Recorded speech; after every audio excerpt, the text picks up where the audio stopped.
Bùi giờ con trai trả cái tàu yêu ít tôi nên gió nhảy rong đi cũ.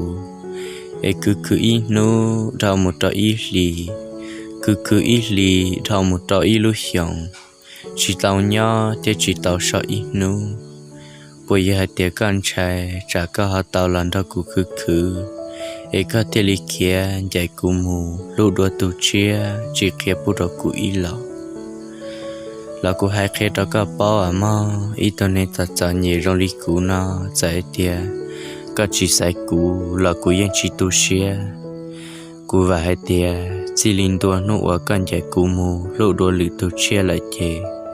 có yếu tao ít lúc mấy năng là do có yếu tao ít cho mình kế cả xia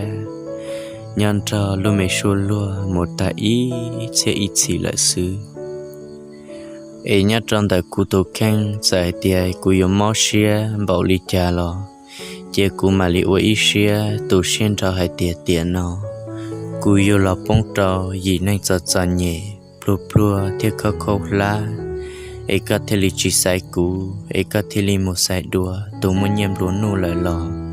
cụ yên chỉ tổ xia cho có ít khó liò cụ tổ mê nâng rong cụ cho thọ có luôn nâng chỗ mua cả xe lu nhân đạo mong lu cho lu tết chợ khoa sĩ chế ít tôi nên cho nhẹ rong đi cụ nó yên rồi rong lu xuyên đã có chỉ tay ta lại cụ tổ mê nâng cũng cho